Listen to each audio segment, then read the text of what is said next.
하나님의 말씀은 빌립보서 2장 12절 말씀, 13절 말씀 보겠습니다. 그러므로 나의 형제들아, 너희가 나 있을 때뿐 아니라 더욱 지금 나 없을 때에도 항상 복종하여 두렵고 떨림으로 너희 구원을 이루라. 너희 아래서 행하시는 이는 하나님이시니 자기의 기쁘신 뜻을 위하여 너희로 소원을 두고 행하게 하시나니 모든 일을 원망과 시비가 없이 하라.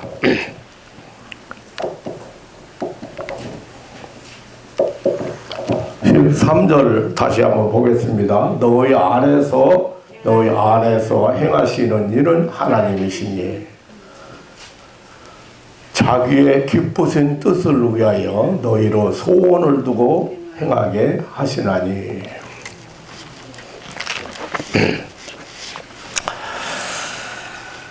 우리 신앙인들 중에는 우리가 그리스도인이 된다는 것, 우리가 성도가 된다는 것이 무엇인지 잘 모르고 있는 사람들이 많습니다.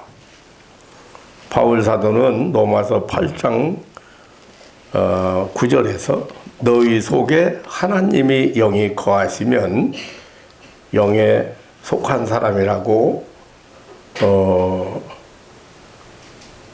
누구든지 그리스도의 영이 없으면 그리스도의 사람이 아니라고 했습니다. 14절에는 무릇 하나님의 영으로 인도함 받는 그들은 곧 하나님의 아들이라고 했습니다. 또 로마서 8장 15절에는 양자의 영을 받았으므로 아바 아버지라 부르짖느니라 했습니다. 갈라디아서 4장 6절에는 너희가 아들인 고로 하나님이 그 아들의 영을 우리 마음 가운데 보내사 아바 아버지라 부르짖게 하셨느니라 했습니다. 부르게 하셨느니라 했습니다. 예수님은 요한복음 15장에서 포도나무를 예로 들어서 교훈하실 때에 너희가 내 안에 거하라, 나도 너희 안에 거하리라. 또 15장 5절에서는 내 안에 살아야, 내 안에 거하야 과실을 많이 맺는다고 했습니다. 또 6절에서는 사람이 내 안에 거하지 아니하면 가지처럼 밖에 버리고 말라진다고 했습니다. 요 지금 몇 절만 보았어요. 바울 사도가 소개한 로마서 8장이나 갈라디아서, 그리고 예수님께서 말씀하신 요한복음 15장 몇 절만 보았습니다. 여기서 분명하게 우리에게 가르쳐 주는 내용은, 우리가 신앙인이 되었다고 하는 것은, 성도가 되었다고 하는 것은 예수 안에 거한다는 겁니다. 그보다 더 놀라운 것은 예수 그리스도께서 우리 안에 거하신다는 겁니다. 이러한 영적인 신비를 잘 모르기 때문에 내가 그리스도인이 된다는 것, 내가 성도가 된다는 것이 무엇인지 잘 몰라요.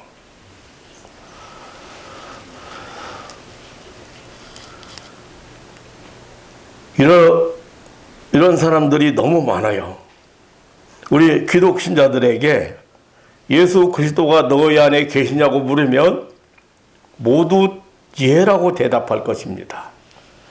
그러나 실제로 예수님은 나를 죄의 형벌에서 건져주시고 천국으로 갈 수 있도록 만드신 이상 이제는 어떠한 주도적 역할을 하지 않는 분으로 생각하고 있는 사람들이 많습니다. 예수님께서 나에게 오셔서 내 안에 계신다고 하셨는데, 예수님께서 나에게 오셔서 내 안에 계신 것은 나의 주인으로 계시는 것입니다. 손님으로 와서 계시는 게 아니에요. 그래서 예수님은 나의 생명이라고 하는 거예요.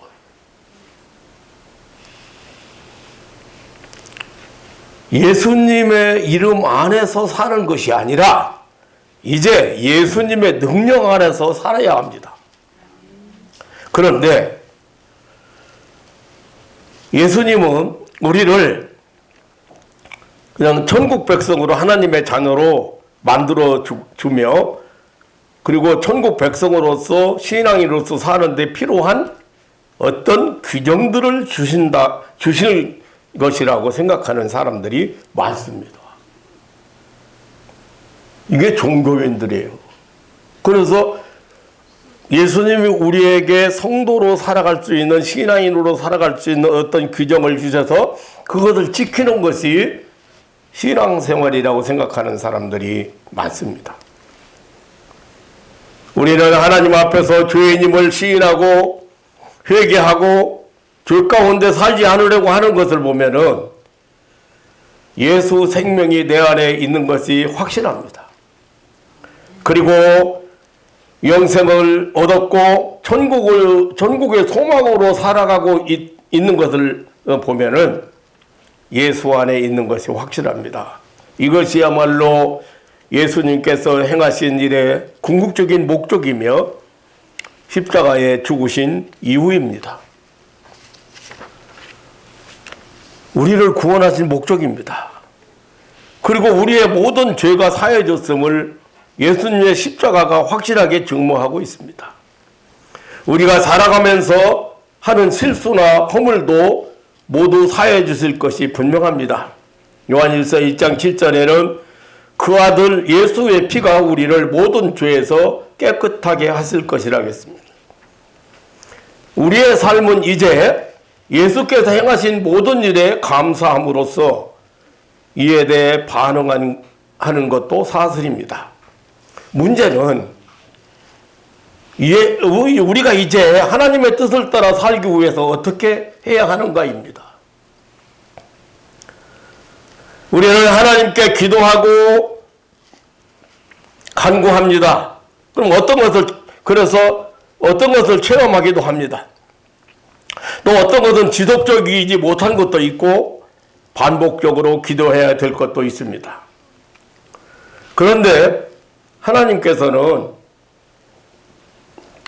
어떤 것들을 주시거나 여러 가지 영적인 은사를 쏟아 부어 주시지 않고 내 속에 거하시는 성령께서 역사하시기를 원하신다는 사실입니다. 다시 말하면 우리가 하나님으로부터 어떤 능력을 받고 힘입어서 우리 힘으로 세상을 살아가기를 바라시는 것이 아니고 하나님께서 하나님이 직접 역사하시기를 원하신다. 하나님이 이런 어떤 은사들을 영적인 은사들을 쏟아 부어 주시거나 그래서 그 힘으로 살아가도록 하는 것보다는 하나님은 자신을 주시려고 하신다. 사실 지금까지 우리가 요구했던 것들은 모두 내 안에 계시는 하나님의 성령으로 인해 나타나는 것들이었습니다. 우리가 하나님의 자녀로 이렇게 신앙인으로 살 수 있는 것은 우리 안에 계시는 성령의 하나님의 그 역동적인 임재하심과 역사하심 때문인 것입니다. 우리는 더 이상 저 높은 곳에 계시는 하나님을 위해서 이 낮은 세상에서 사는 자가 아닙니다. 우리는 이 세상의 평범한 일상생활 속에서 내 안에 계시는 성령의 역사로 성도의 삶을 살 수 있게 되는 것입니다. 또한 능력의 삶을 살고 기적의 삶을 살 수 있게 되는 것입니다. 그러므로 우리 편에서 필요한 것은 하나님을 위해 헌신하기보다는 하나님의 뜻을 따라 생각하고 행동하기 위해서 하나님을 의지하면서 나 자신이 부인되는 것입니다. 바울 사도는 고린도후서 4장 11절에 우리 산자가 항상 예수를 위하여 죽음에 넘기움은 예수의 생명이 또한 우리 죽을 육체에 나타나게 하려 함이라고 했습니다. 다시 말하면 나를 통해서 하나님께서 하나님의 일을 하시도록 하라는 것입니다. 내가 하나님을 위해서 무엇인가를 하려고 하지 말라는 것입니다. 내가 하나님을 위해서 할 수 있는 것이 없습니다.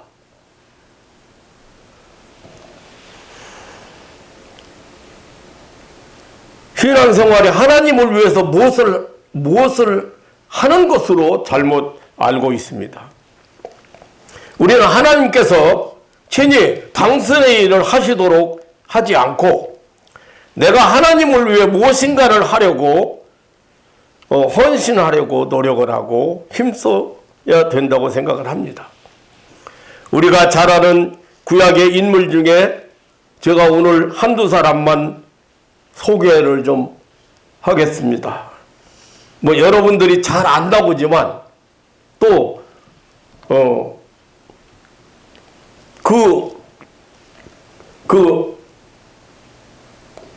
잘 아는 사람들 같고 그 사람들에서 잘 알고 있다고 하지만 사실 말씀을 들어보면 잘 아는 것이 아니었어요. 네, 아브라함 알죠? 아브라함, 미스베 조상 아브라함 얘기를 한번 해볼게요. 네. 아브라함이 75세고 그 아내 사라는 그보다 10살 아래 65세일 때 하나님은 그에게 놀라운 약속을 하셨습니다. 하나님은 아브라함에게 하늘의 별과 바닷가의 모래알같이 자손이 많아지리라는 약속을 하셨습니다.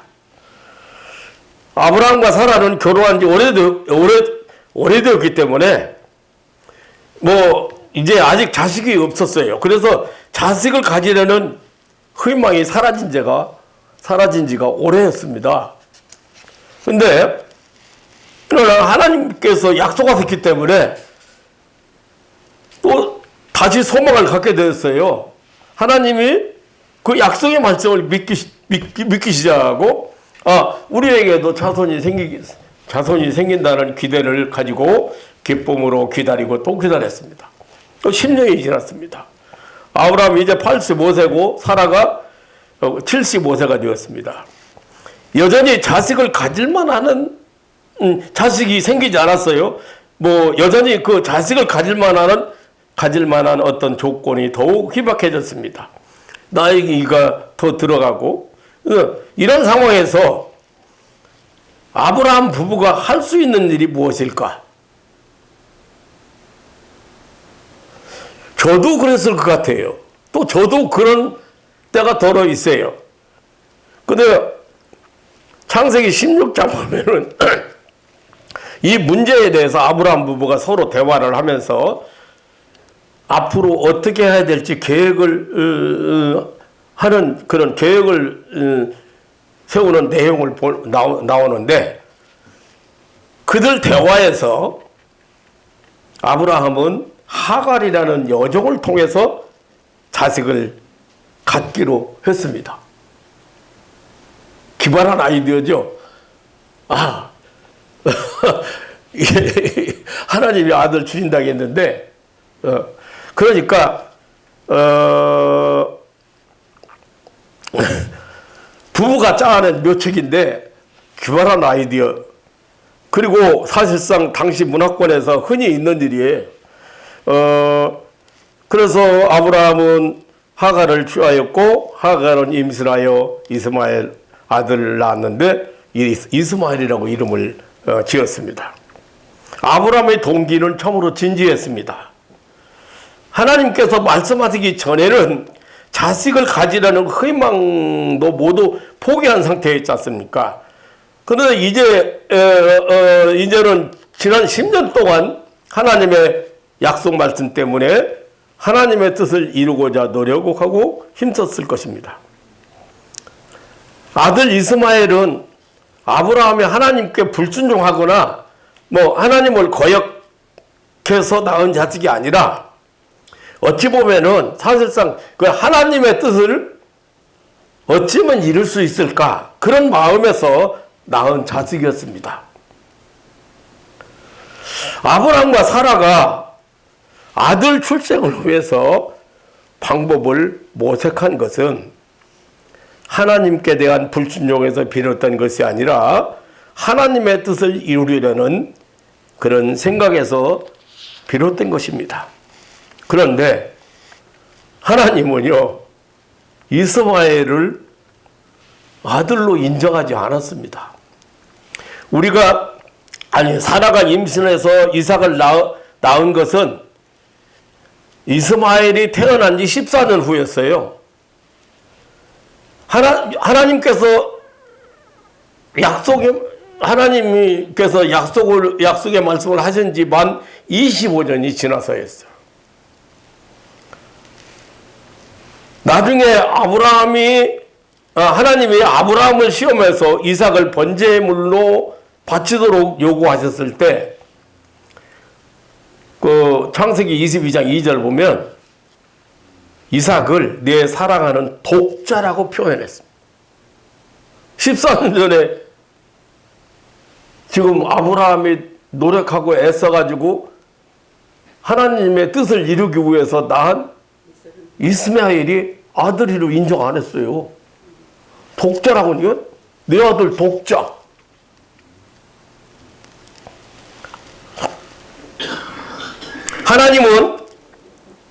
하나님을 향한 아브라함의 노력이 아무리 진지하다고 하더라도 그것을 인정하지 않으셨습니다. 이스마엘을 아브라함의 아들로 인정하지 않으셨던 것입니다. 우리가 주목해야 될 것은 하나님은 하나님이 일하시는 어떤 대리자가 아니라 통로가 되도록 이끄신다는 사실이에요.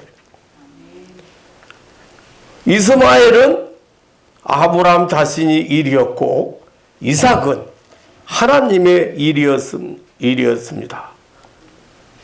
이스마엘의 출생은 아브라함의 계기고 아브라함의 일한 결과이고 이삭의 출생은 오직 하나님의 간섭과 섭리로만 설명될 수 있는 사건이었습니다. 하나님의 약속과 명령은 오직 하나님만이 그것을 이룰 수 있음을 깨닫는 것은 우리 신앙인에게 가장 중요한 신앙생활의 원리입니다. 그렇다고 해서 우리가 단지 수용적인 태도만 취한다는 의미만은 아닙니다. 오늘 13절의 말씀처럼 능력의 삶, 기적의 삶은 우리 안에서 행하시는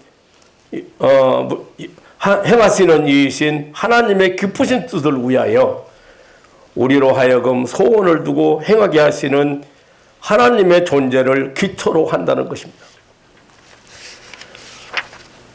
또한 또 한 사람 예를 한번 들어보겠습니다. 너무도 유명한 역사적인 사건 모세 이야기를 우리는 너무 잘 압니다. 모세는 그의 나이 40세에 자신의 정체를 알게 되었습니다. 애굽의 노예들인 히브리 민족의 자손인 모세는 어려서부터 왕실의 특권을 누리며 애굽 왕실에서 자랐습니다. 애굽 왕 파로가 히브리인들의 번성을 막기 위해서 남아가 출생하면 다 죽이라는 명령을 내렸을 때 모세의 어머니가 그를 갈대로 만든 상자에 담아서 날강에 띄웠는데 파로 공주가 그것을 발견해서 데려다가 키웠지 않습니까?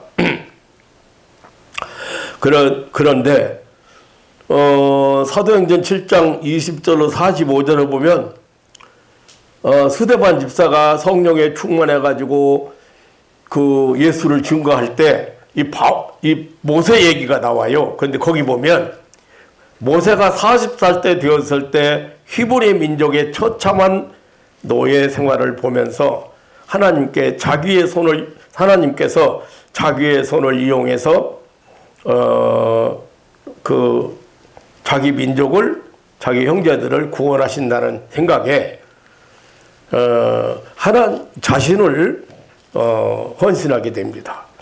그의 동기는 선한 것이었고 그가 품은 생각은 참된 것이었습니다. 모세는 자기가 하나님의 뜻이라고 생각한 것을 이루기 원했고 동족들을 구원하기 원했습니다. 그래서 고역에 시달리는 히브리 사람, 히브리 사람을 어떤 애굽 사람이 학대하는 것을 보고 결심했습니다. 좌우를 살펴보니까 사람이 없어요. 그래서 애굽 사람을 초죽여서 모래 속에 감추었습니다. 그러나 그 사실을 본 사람이 있었습니다. 소문이 삽색간에 퍼졌습니다. 이 사실을 안 바로는 모세를 죽이고자 했습니다. 모세는 이 사태를 파악하고 미디안 광야로 도망하여 그곳에서 40년을 보내게 됩니다. 한때는 하나님께서 자기 손을 빌어 그 형제들을 구원하여 주신다는 확신을 가졌었는데 자기 민족을 구원하라는 꿈은 수포로 돌아갔습니다. 모세는 아브라함과 마찬가지로 하나님을 위한 일을 하면서 하나님은 옆에 두고 하나님은 상관없이 자기 열심으로 노력했던 것입니다. 하나님께서 그 중요한 일을, 그 이스라엘을 노예에서 해방시키는 일을 모세와 함께 시작한 것은 모세 나이 80세 때였습니다. 모세가요, 애굽에서 도망쳐 나온 지 40년이 지났을 때에 하나님께서 떨거나무 불꽃 가운데서 모세를 만나 주셨습니다. 이제 모세는 이전의 모세가 아니었습니다. 용기 백배하여 동족을 괴롭히는 애굽인을 때려 죽이던 그런 모세가 아니었습니다. 더 이상 자신의 힘과 능력을 의지할 수 없을 만큼 자아가 죽은 아주 약한 모세였습니다. 애굽으로 돌아가 동족을 구하라는 하나님의 부르심에 그의 반응을 보면은 출애굽기 3장 11절에 내가 누구간데 바로에게 가며 이스라엘 자손을 애굽에서 인도하여 내리까, 하나님이 애굽에 가서 자기 동족 구하라 오니까 그렇게 대답을, 내가 누구간데라는 질문은 결코 중요한 것이 아니었습니다. 하나님은 그 모세의 그 질문에 대해서 무시했습니다. 아마 40년 전에 하나님께서 이런 식으로 물으셨다면 아마 모세는 나야말로 그 하는 일에 적임자라고 하지 않을는지 했을 것입니다. 틀림없이. 그런데 하나님 모세의 질문에 대해서 무시하시고 내가 누구 간다라는 질문은 결국 중요한 게 아니고 출애굽기 3장 12절에 보면 하나님은 내가 종종 너와 함께 있으리라고 대답하셨는데 참으로 중요한 것은 바로 하나님이 함께 하심이었던 것입니다.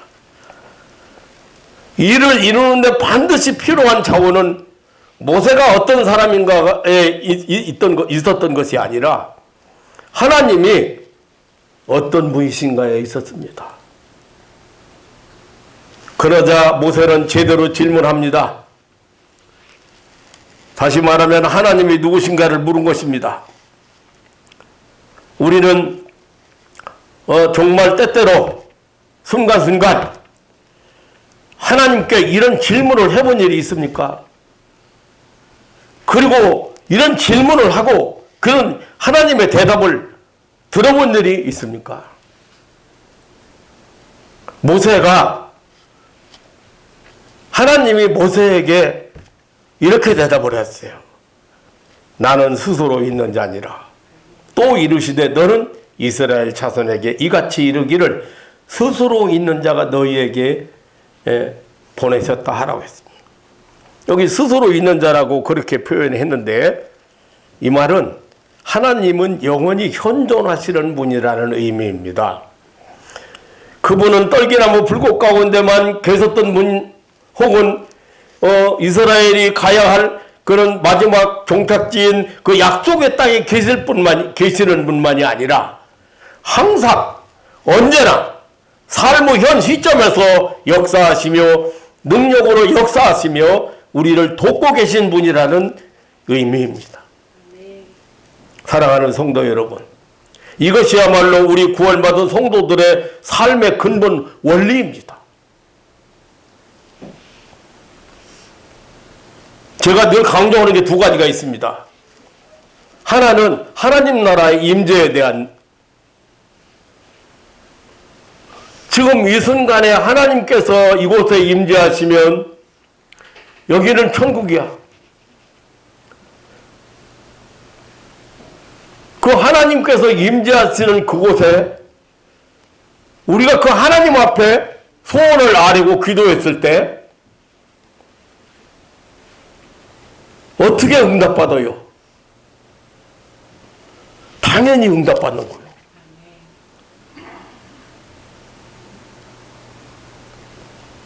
뭐 성도가 기도받고 돌아가서 목사님 그 기도하고 왔는데요, 지금 목사님 기도들이 이루어졌어요. 그러면 그 성도는 희한하다는 거지, 기맥히다는 거지.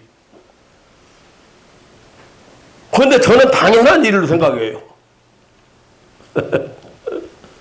당연한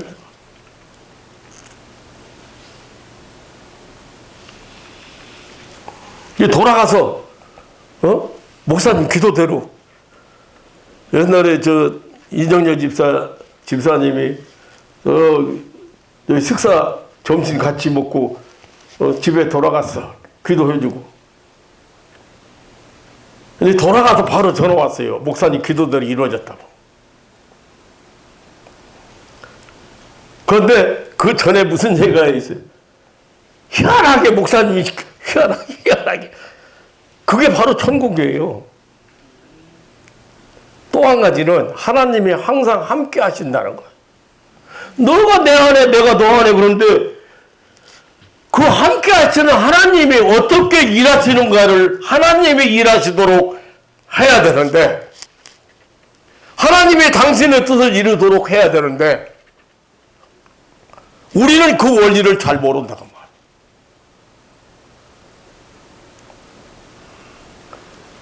내가 그리스도인이다, 내가 성도다, 내가 하나님의 백성이다, 하나님의 자녀다. 그러면 아까도 말씀드렸지만 그게 무슨 의미인지 잘 모른다니까.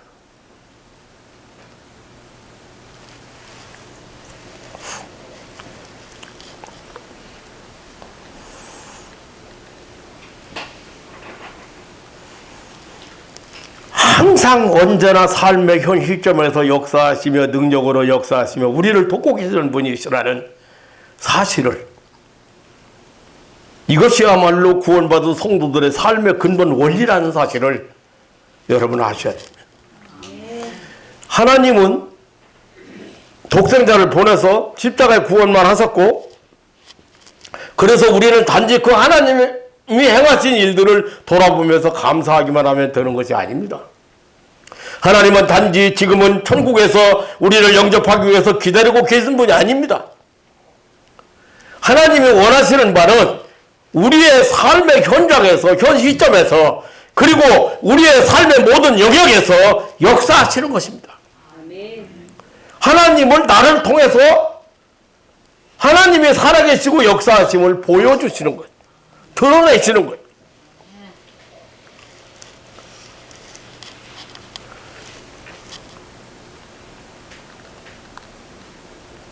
하나님은 우리에게 소원을 갖게 하시기만 하는 것이 아니라 그 소원을 이루게 하시는 분이다. 데살로니가전서 5장 24절에 너희를 부르시는 이는 미쁘시니 그가 또한 이루시려 했다. 하나님께서 우리에게 어떤 일을 맡기실 때는 그 일을 우리의 힘으로 하라는 것이 아니라 하나님께서 우리를 통해 일할 수 있도록 그 통로가 되라는 것입니다. 모세는 이 원리를 잘 깨달았습니다. 그래서 잘 적용했습니다. 모세 이야기를 좀 더 해야 될 것 같습니다. 모세가 애굽으로 내려가고 하나님께서 계속적으로 개입하셔서 역사하셨기 때문에 이스라엘 민족이 애굽에서 해방되어 나오게 되었고, 드디어 약속의 땅 가나안으로 출발할 수 있게 되었다고 하는 것은 우리가 생략하고 그 출발에 일어난 사건을 하나만 생각해 보겠습니다. 430년 동안의 노예 생활에서 해방된 이스라엘 민족은 그들의 의식에서 완전히 사라져버렸던 그런 민족의 자존감도 회복되기 시작했고, 그리고 가나안 땅의 꿈으로 부풀기 시작했습니다. 그러나 그것도 오래가지 못했습니다. 60만을 헤아리는 이스라엘 백성들이 도착한 곳은 바로 홍해 앞이었습니다. 앞을 가로막 홍해가 넓은 바다가 그 앞을 가로막고 있었습니다. 어찌할 바를 몰랐습니다. 뭐 다리를 놓을 수 있는 입장도 안 되고, 그렇다고 뭐 배가 있는 것도 아니고, 배가 있다고 해도 60만과 그 살림살이 양떼들 소떼들 다 태울 수 있는 것도 아니고, 또 돌아가기에는 또 너무 멀었습니다. 그런데 그때 지평선 근처에 커다란 흙먼지가 일어났습니다. 그 흙먼지는 애국 군대 마병들이 추격해오면서 일으키는 먼지였습니다. 하나님의 재앙에 못 이겨 이스라엘 민족을 해방시켜 주었던 바로 왕의 마음이 바뀌어서 그들을 다시 노예로 삼으려고 추격해오고 있었습니다. 앞에는 홍해가 가로놓여 있고 뒤에는 바로 군대 마병 부대를 앞세우고 쫓아오는 그런 상황에서 이스라엘 백성들은 두려움에 사로잡혔습니다. 이스라엘 백성들은 두려움과 공포 그리고 혼란스러움으로 술렁이기 시작했습니다. 아, 이거 바로 왕의 함정에 빠진 것이 아닌가? 응? 바로가 우리를 이렇게 내보내고 애굽의 매장지가 정말 없어가지고 여기다 데려다 놓고 여기 광야에다가 묻어버리려고, 매장지 삼으려고, 공동묘지 삼으려고 우리를 내보낸 게 아닌가. 이스라엘 백성들은 모세를 원망하기 시작했습니다. 애굽 땅에 묻을 자리가 없어서 여기까지 끌어내어 죽게 하는가. 참으로 상상만 해도 기가 막힌 상황입니다. 이런 때 모세는 어떻게 반응했는가? 출애굽기 14장 13절로 14절에 보면은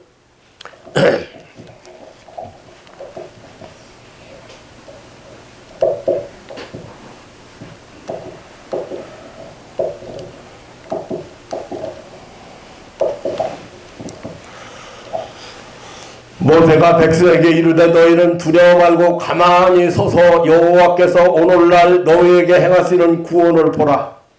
오늘 본 애굽 사람은 또다시 영원히 보지 못하리라. 여호와께서 너희를 위하여 싸우시니 너희는 가만히 있을지어다.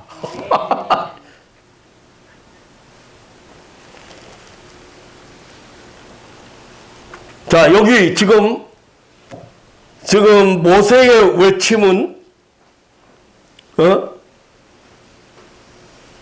간단하게 요약하면 하나님이 싸우신다는 겁니다. 하나님이 너희를 위해 싸우신다는 겁니다. 그래, 이제 지금 너희가 본 이 모세 군대, 이 애국 군대는 다시는 보지 못할 것. 그러니까 떨지 말고 두려워하지 말고 가만히 있으라는.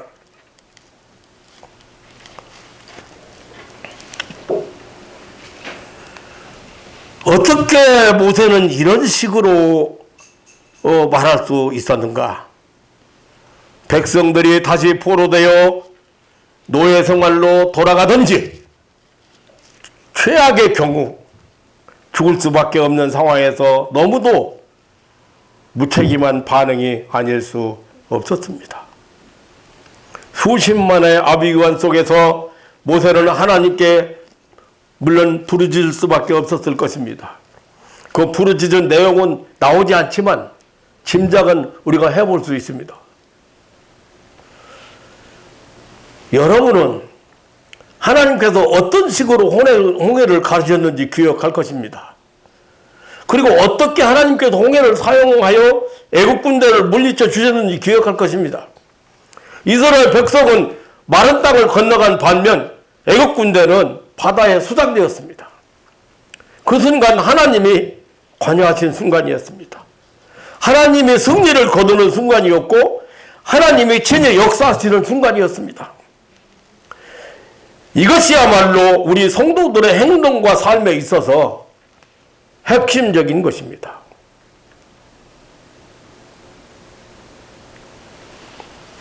그런데 많은 성도들이 신앙생활 하면서 성도가 된다는 것, 하나님의 자녀가 된다는 것이 무엇을 의미하는지를 이해함에 있어서 이 부분을 잘 모르는 것 같습니다. 제가 가끔 간증하죠. 16일밖에 못 산다는데 목사가 가서 3일 동안 기도해주고 다 나섰으니 걱정하지 마시오. 가방 들고 응? 하나님이 다 치료했다고 돌아왔어. 어떻게 책임지려고? 당신이 약속했기 때문에 당신이 이루신다고 말해요. 내가 책임지는 일이 아니에요. 모세가 어떻게 기도했을 것 같아요? 이 출애굽을 이스라엘 백성들을 애굽에서 해방시켜 내오는 일을 하나님 당신이 시작하셨지 않습니까? 당신이 책임지실 겁니다. 당신이 책임지야.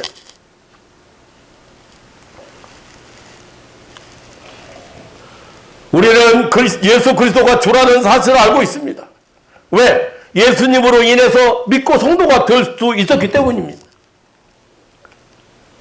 예수 그리스도는 내 속에 착한 일을 시작한 분이십니다. 우리는 예수 그리스도를 주로 영접한 것처럼 예수 그리스도 안에서 삶을 계속해 나가야 한다는 사실을, 그리고 그분 안에서 살아갈 수 있는 힘의 기초가 되는 것은 그분을 영접할 때와 동일하다는 사실을 알아야 합니다. 기독교는 높은 수준의 삶을 살기 위한 끊임없는 투쟁, 이거보다 훨씬 차원 높은 종교라는 사실을 믿으시기를 축원합니다. 아멘. 인간의 어떤 노력으로 얼마큼 버틸 것 같은데 노력 가지고.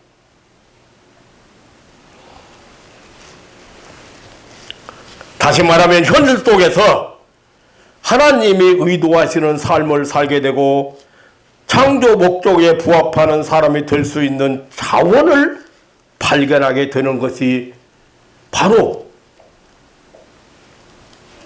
이거 우리 기독교예요. 그것은 하나님께서 우리의 삶 속에서 실제로 임재하셔서 하나님께서 역사하시도록 하는 것입니다. 진퇴양난의 상황에 처한 모세가 외친 그 믿음의 외침은 그대로 현실화되었습니다. 하나님이 싸우셨습니다. 다시는 바로 군대를 볼 일이 없어졌습니다.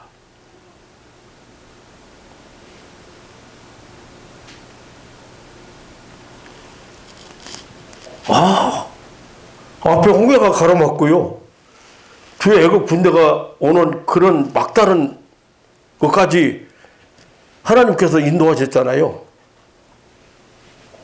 근데 알고 보니까 만약에 이 애국 군대를요, 바로 군대를 이 홍해에 수장 안 시켰으면요, 가나안 복지 갈 동안 계속 괴롭힐 놈들이에요, 이놈들이.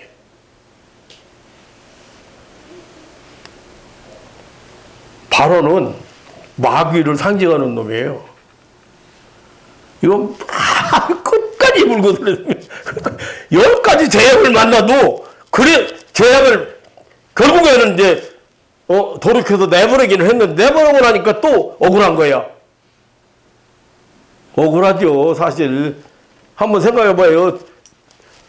종 한 사람 데리고 사는 한 사람만 있다기도 대단한 건데 수십만 명의 노예를 내보냈다는 게. 그런데 그날로 끝난 거예요. 한 번에 끝내버린 거 하나님께서.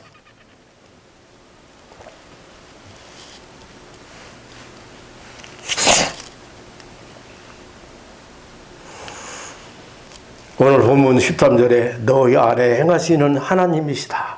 행하시는 이는 하나님이시다. 너희 안에서 행하시는 이는 하나님이시다. 너희 안에서 행하시는 일은 하나님이시다.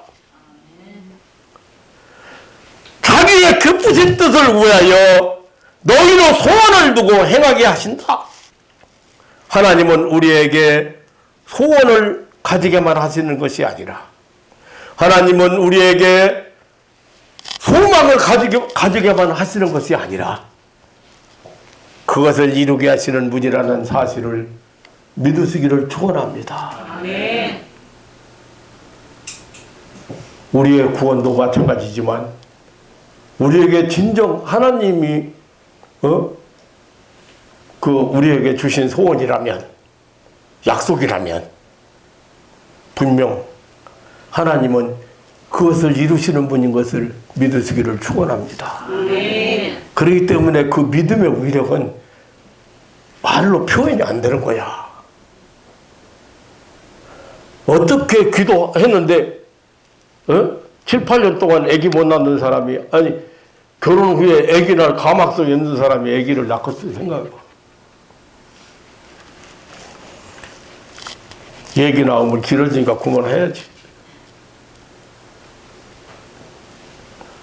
소원을 주시고 그 소원을 이루게 하시는 하나님이신 것을 믿으시기를 축원합니다. 하나님 아버지 놀라운 사랑 감사합니다. 오늘 또 말씀을 통해서 하나님 만나게 하시고 하나님 약속 붙들게 하신 것 감사합니다. 사랑하는 가족들이 내 안에 계신 하나님께서 어떻게 일하시는지, 하나님께서 어떻게 능력을 베푸시는지, 어떻게 기적을 일으키시는지 삶 속에서 체험하며 살아가는 그런 확실한 믿음의 사람들 되게 하여 주옵소서. 하나님 아버지, 그냥 세상 사람들이 생각하는 것처럼 선한 일, 최선을 다해서 높은 수준의 삶을 살기 위한 끊임없는 투쟁을 하는 것이 신앙생활이 아니고 정말로 현실 속에서 우리가 그저 하나님의 뜻하신 바를 알고 살아갈 수 있는 그런 사람이 될 수 있는 그런 자원을 올바로 발견하고 하나님을 확실하게 알고 믿고 따라갈 수 있는 그런 신앙인들이 되도록 축복하여 주옵소서. 오늘 또 주의 성령께서 저들 마음속에 더 큰 믿음으로 축복해 주실 것을 믿사오며 우리 구주 예수님의 이름으로 기도하옵나이다. 아멘.